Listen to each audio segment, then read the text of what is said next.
inevitable in life that certain circumstances, events, and experiences will call your life into question. They will cause you to reevaluate your life. For example, when someone gets married, it might cause you to question the quality and satisfaction of your own relationships, or the sacrifices you might be making for the sake of your career.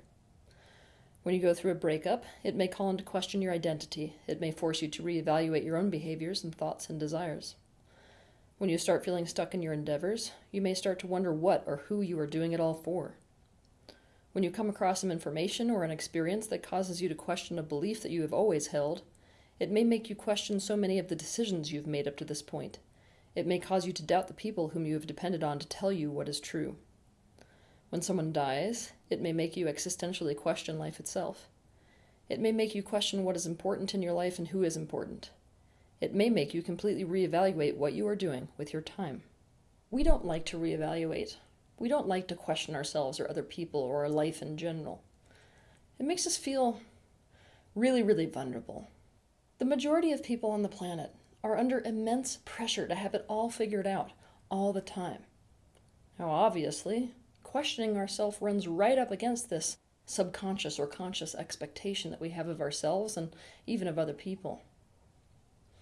Also, we don't like to be forced into a position where we're questioning or having to reevaluate our life. And forced to do this is what we feel when we encounter these experiences or these events or circumstances that cause this questioning. It feels like it's something that's happening to us beyond our own free will. This, in turn, makes us feel destabilized and insecure. We feel like the rug of certainty is being pulled out from under our feet, and we also feel shame. Because of this, if you are in one of these situations that causes you to question your life, I suggest you watch my video titled Uncertainty: How to Deal with Uncertainty. All people have been socialized to believe that they should do the right thing or be the right way. And when our life is called into question, it causes us to start to doubt or feel insecure about whether we have done the right thing, or are being the right way, or have done the right thing, or have been the right way. What this does is it causes us to slip into insecurity, into a total lack of confidence. Now, the way that most people respond to this lack of confidence and slip into insecurity and vulnerability is that they immediately go into defense mode. So what we tend to do when we're in this questioning phase is start to violently defend to ourselves and to other people what we have done or what we are doing, even though we're not even convinced. Because of this, we naturally resist anything that calls our life into question or that causes us to reevaluate. We feel that nested inside of these events, circumstances, and experiences that cause us to question ourselves or our lives is some kind of a personal failure, some kind of inherent wrongness or badness about us or something that we've done. But what is really nested inside of these experiences is the calling for positive change and the calling towards life improvement. This means what is actually nested inside of these experiences that call our life rather harshly into question is the potential of the better it gets, the better it gets. Because of this, we should welcome them. We also need to realize that these circumstances and events are never going to stop coming. I mean, literally never. They will come to us in the form of people we meet, things we read, things we watch. The world is literally offering us these experiences all the time. Embrace the idea that you can never be 100% sure. You're obsessed with knowing because you think that if you know, you can prevent unwanted things from happening. But the state of learning is a higher state than the state of knowing because it is a state that is open to all possibilities, including possibilities that will offer much more happiness than you have now. Knowing is a state of endedness. You are here to expand, to evolve, and to progress. This means that you must open to the idea of adopting a different and better truth down the road. Having an open mind is akin to having a life raft on the river of life. You can metaphorically take that raft and ride the rapids of the current of life. When you welcome the calling of your life into question, you become curious about where this life is going to take you. If your life journey were compared to a river, most of us spend our lives trying to control the current of the river. We don't consciously know where the river will take us. Some of us only know where we would prefer for it to take us. We can develop practices and take actions and think thoughts that make this trip down the river a journey of more ease. But in order to embrace the circumstances that cause you to question your life, let go of the idea that you can control the river. This is what we're trying to do when we try to find and hold to a fixed, solid answer or a way of thinking and behaving in our life. What does this universe want to show you, and where does it want you to go?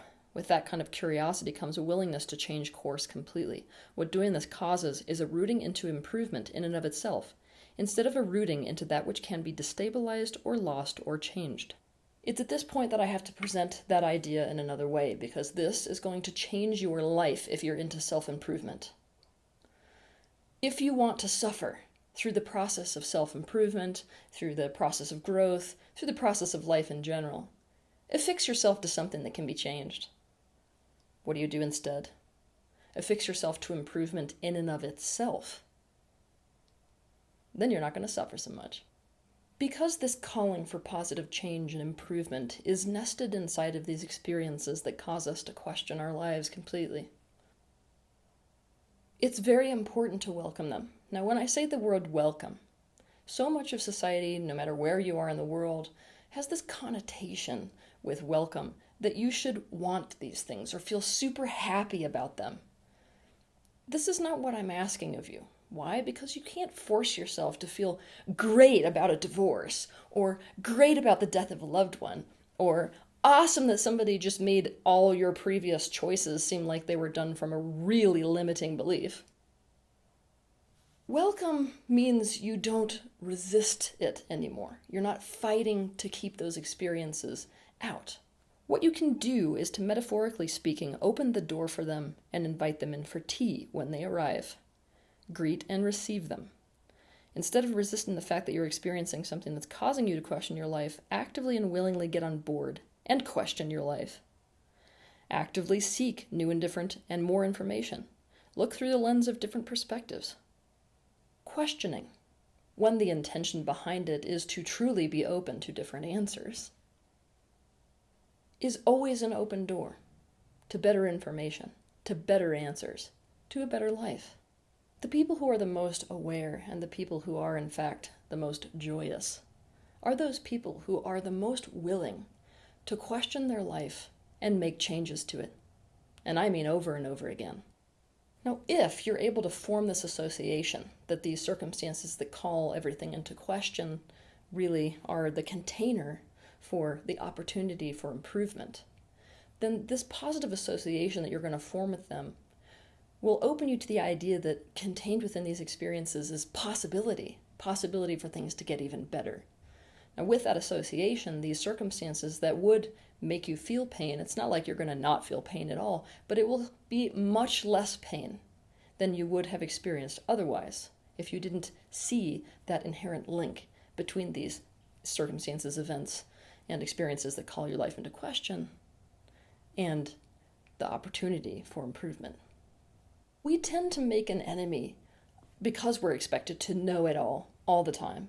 We tend to make an enemy of, calling our life into question. But I want you to think about where we would be as a society if people hadn't done this, if people hadn't been in a position to question their whole lives and to rethink the thoughts they originally thought. How many inventions would never have been invented? How many barbaric practices would still be practiced? I can tell you the Buddha would have continued his entire life being lived out on a satin cushion as a prince and never found awakening. Abraham Lincoln would have stayed retired after the Senate elections and never become president, and the United States would be in a very different spot with slavery and segregation today. Where the hell would you be if you continued thinking and doing the same things today as you did 10 years ago, or 20 years ago, or 30 or 40 years ago? Long story short, if you want a life experience where you can line up with your growth in a way where you feel joy instead of like there's some personal failure every time that your life is called into question, let those questions come. Welcome those circumstances, situations, and events that cause you to reevaluate your life and call your life into question, even if they happen every day.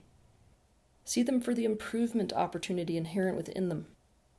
We can address the resistance that some people have to keeping with the course or following through or dependability in another episode. That's not what this episode is about. For the sake of this episode, you must know that there is absolutely no shame, nothing wrong or bad, with changing course in your life over and over again. We would hope that if you had encountered a better idea, that you would throw the old ideas overboard, or at least put them in a toolbox where they belong to be used in the circumstances in which they should actually be used. You must stop and reevaluate and question to be sure you are on the right path, and/or to figure out what the right path for you actually is.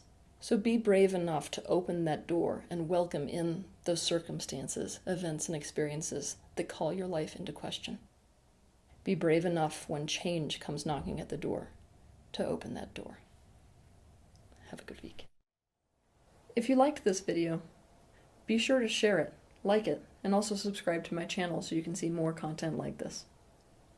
But I want to personally thank you for taking the initiative and having the bravery to step into the space of awareness, not only for yourself, but for the benefit of those around you.